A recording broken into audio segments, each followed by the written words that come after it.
پورے دین اور اسلام کی بنیاد اطاعت پر ہے. دین اسلام کی بنیاد اطاعت پر ہے، اور کفر اور شرک کی بنیاد خواہش پر ہے. کفر کی بنیاد خواہش ہے اور اسلام کی بنیاد اطاعت ہے. اطاعت کا کسے کہتے ہیں؟ اطاعت کہتے ہیں اپنے آپ کو اللہ کے حکم کے تابع کرنا اپنی چاہت اور حالات کے خلاف. چاہت اور حالات کے خلاف. چاہت تو اندر کا تقاضا ہے، حالات باہر کا تقاضا ہے. ان دونوں اعتبار سے، اس لیے کہ اسلام کے دو دشمن ہیں، ایک دشمن باہر ہے، ایک دشمن اندر ہے. ایک دشمن اندر ہے وہ نفس ہے، ایک دشمن باہر ہے. دونوں سے مقابلہ کرنا ہے، دونوں سے مقابلہ کرنا ہے. تو میں نے عرض کیا کہ ان دو دشمنوں کا مقابلہ کرنا ہے، ایک اندر کی چاہتیں اور ایک باہر کی رکاوٹیں. ایک اندر کی چاہتیں اور دوسرے باہر کی رکاوٹیں. ان دونوں کے خلاف قدم اٹھانا یہ اطاعت ہے. اگر یوں دیکھا جائے کہ اس وقت حالات کا تقاضا یوں ہے تو یوں کر لیا جاوے، اور اس وقت حالات کا تقاضا یہ ہے تو یوں کر لیا جاوے. یہ بات سمجھنی چاہیے کہ یہ مزاج دور صحابہ میں منافقین کا تھا. یہ مزاج کس کا تھا؟ بالکل پکی بات ہے، منافقین کا یہ مزاج تھا کہ تم نماز بھی پڑھو، روزہ بھی رکھو، حج بھی کرو اور دین کی محنت بھی کرو، مگر حالات دیکھو. جن کا دین حالات کے تابع ہوتا ہے ان کا دین ناقص ہوتا ہے اور اس کا کوئی نتیجہ نہیں نکلتا. اس کا کوئی نتیجہ نہیں نکلتا، کیونکہ جب کوئی حکم آتا ہے تو وہ اس حکم کے آنے پر حالات دیکھتے ہیں کہ یہ حکم تو آیا ہے مگر یہ حکم ان حالات میں چلے گا یا نہیں چلے گا. یہ مزاج کس کا ہوتا تھا؟ منافقین کا. پکی بات ہے. اللہ تعالیٰ نے قرآن میں منافقین کا حال اسی طرح بیان کیا ہے. وَمِنَ النَّاسِ مَن يَعْبُدُ اللَّهَ عَلَى حَرْفٍ، کہ ایسے بھی لوگ ہیں جو کفر اور اسلام کے بارڈر پر چلتے ہیں. کفر اور اسلام کے بارڈر، انہوں نے بارڈر پکڑا ہے چلنے کے لیے. چلنے کے لیے کیا پکڑا؟ بارڈر. جی ہاں، حالانکہ احادیث میں تو بارڈر سے بچ کر چلنے کا حکم ہے اور قرآن میں بھی ہے. لا تقربوا مال الیتیم، لا تقربوا الزنا، لا تقربوا، کہ تم دوسروں کے حقوق میں بھی حدود سے بچو اور اللہ کے حقوق میں بھی حد سے دور رہو. لا تقربوا الزنا، لا تقربوا مال الیتیم، کہ حد کے قریب مت جانا. آپ جانتے ہیں کہ اگر ایک ملک کی حد کو کوئی پار کر لے بے خیالی میں، ایسے ہی ٹہلتے ڈولتے تو دوسرے ملک والے ان کو گرفتار کر لیتے ہیں. ان کا عذر قبول نہیں کرتے، ان کا عذر قبول نہیں کرتے. وہ لاکھ کے ہیں کہ ہمیں تو خبر نہیں تھی، ہمیں تو معلوم نہیں تھا، ہم تو پہلی بار آئے تھے، ہم تو گھومنے نکلے رات کو، ہم پتہ نہیں چلا حد کہاں ہے. جی ہاں، بہت سے ملکوں میں دوسرے ملک والے جیلیں کاٹ رہے ہیں. کس وجہ سے؟ کہ حد پار کر گئے. یہ سمجھنے کی بات ہے. حد پار کر گئے تو دوسرے ملکوں میں جیلیں کاٹ رہے ہیں بے گناہ کیا؟ حد پار کر گئے. سنو غور سے بات، جب دنیا والوں کی اپنی حدیں قائم کرنے پر، ایک حد سے گزر جانے پر جیل ہو جائے، تو جو اللہ کی حدود کو پار کر جائیں گے ان کی جیل کہ جہنم ان کی جیل ہے. یہ پکی بات ہے کہ حد سے پار ہو گئے. اس کو میں نے عرض کیا کہ اللہ نے حدود قائم کی ہیں. جس طرح بندوں نے اپنی حدود، یہ ہمارا ملک ہے، تمہارا ملک ہے، ہمارا کھیت یہ تمہارا کھیت، حد قائم ہوتی ہے. کھیتوں کے درمیان ڈول بنتی ہے. سمجھ آ رہی نا بس؟ اسی طرح اللہ نے حدود قائم کی ہیں.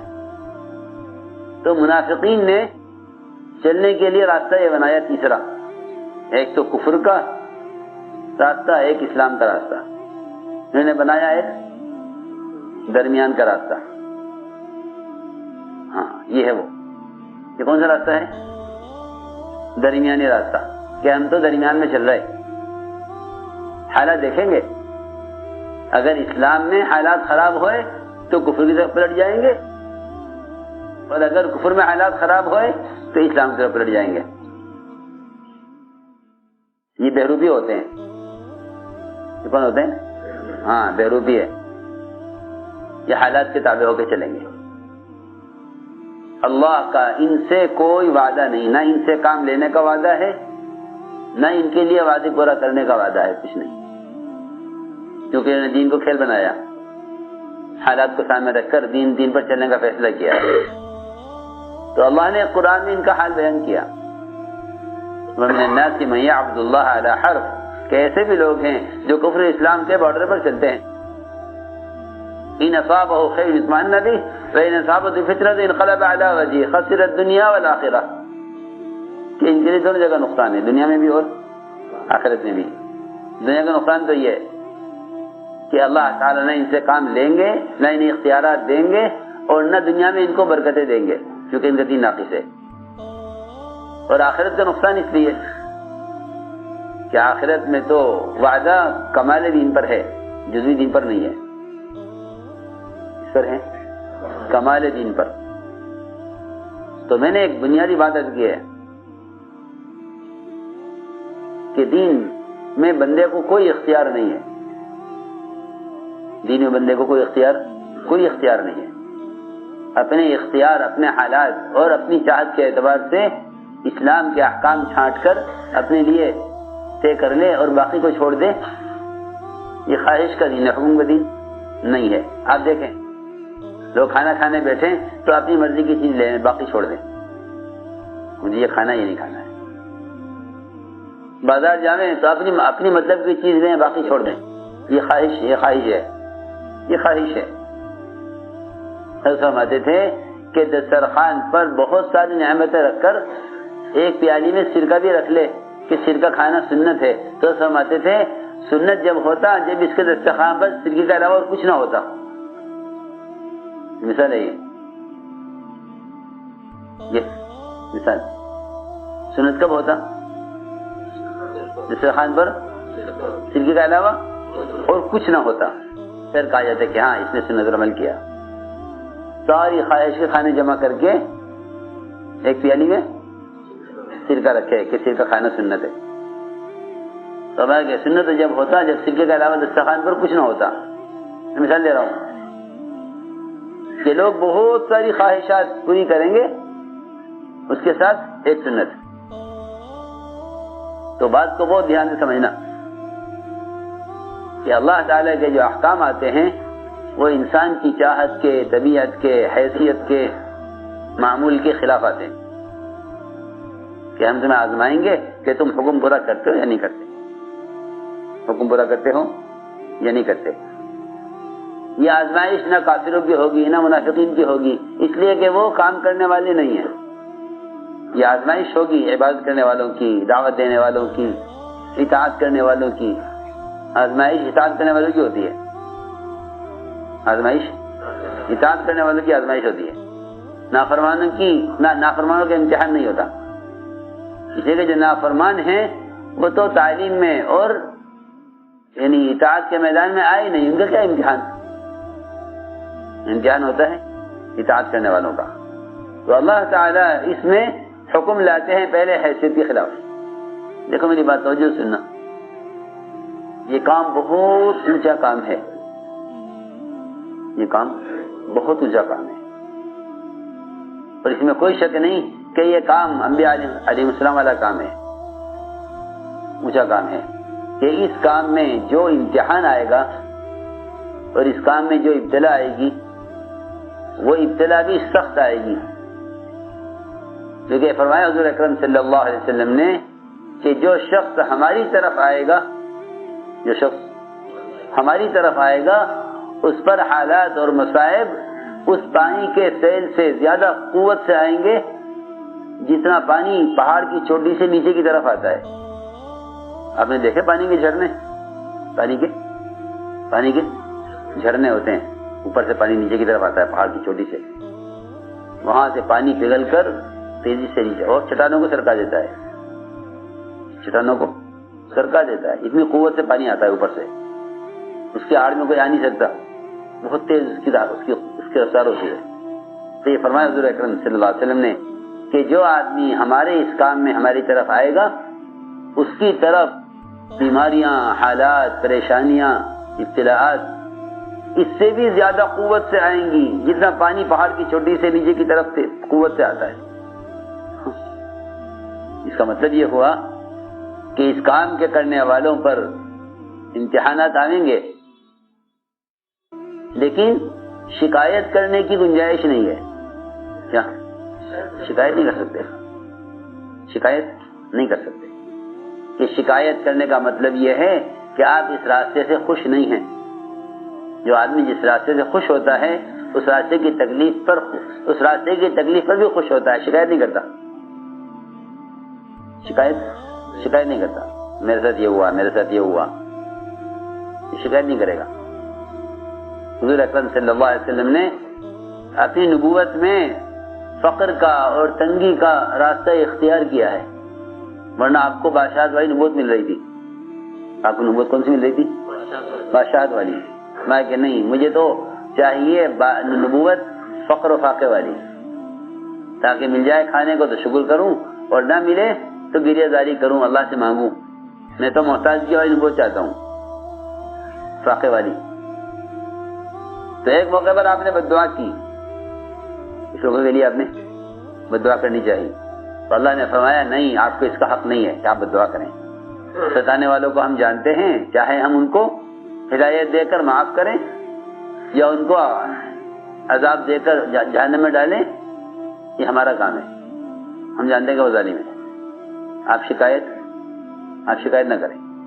سنو غور سے، ستانے والے کفار و مشرکین جو آپ کے کام میں رکاوٹ بن رہے ہیں، ان کو راستے سے ہٹانے کے لیے بد دعا، اللہ فرمایا کہ نہیں، آپ یہ نہ کریں، آپ کو اس کا حق نہیں ہے۔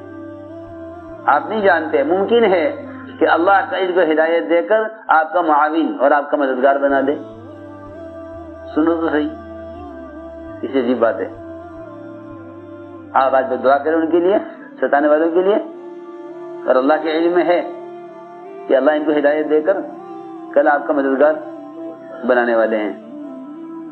جی ہاں، حذیفہ رضی اللہ تعالی عنہ جب ابو سفیان کو قتل کرنے لگے تو آپ کی ہدایت یاد آئی کہ کوئی نیا کام مت کرنا، ان کو چھوڑ دیا، اللہ نے ابو سفیان کو ہدایت دے دی، اللہ نے بڑا کام لیا۔ سنو غور سے بہت جا کر، تو آدمی بعض مرتبہ کسی سے پریشان ہو کر بد دعا کر دیتا ہے، کیونکہ اسے معلوم نہیں کہ جس راستے میں یہ چل رہا ہے اس راستے میں نبیوں کی لائن کی ناگواری آئیں گی، اس راستے میں کیا آئیں گی؟ نبیوں کی لائن کی ناگواری آئیں گی، اسے نہیں معلوم، وہ چھوڑ دے گا یا شکایت کر بیٹھے گا یا کان چھوڑ کے بیٹھ جائے گا کہ میرے ساتھ تو یہ ہو رہا ہے۔ باتیں کرتے ہیں بادشاہت والی، اور نبی ان کے کون ہیں؟ کہ نبی ان کے وہ ہیں جنہوں نے نبوت لی ہے فقر والی، اور یہ باتیں کرتا ہے بادشاہوں والی۔ تو میں نے ایک بات عرض کی ہے کہ شکایت کی اجازت نہیں ہے، شکایت کی اجازت نہیں ہے۔ ہم حکم لائیں گے اور حالات لائیں گے آپ کی چاہت کے خلاف، لیکن شکایت کی اجازت نہیں ہے، کیونکہ میرے دوستوں، بزرگوں، عزیزوں، اس کام میں تو شروع سے لے کے آخر تک ابتلاءات ہیں، تو اللہ تعالیٰ آزماتے ہیں حکم لا کر کہ ذکر، عبادت، تلاوت، دعوت، نقل و حرکت، 24 گھنٹے کے اعمال، دعائیں، سب ان سارے احکام کا جو اصل مقصد ہے وہ اطاعت پیدا کرنا ہے، اگر یہ بات نہ ہوتی تو لوگوں کو چھوڑ دیا جاتا کہ بھائی تم نماز پڑھتے رہو، ذکر کرتے رہو، ہم تمہارے کو امتحان نہیں لیں گے۔ میری بات توجہ سننا، بہت کرتے رہو، عمل کرتے رہو، کرتے مر جاؤ۔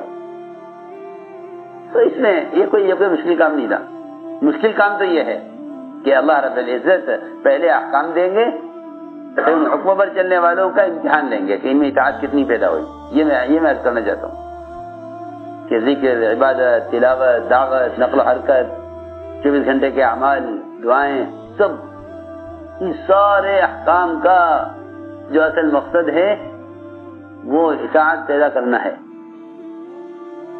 وہ اطاعت پیدا کرنا ہے. اگر یہ بات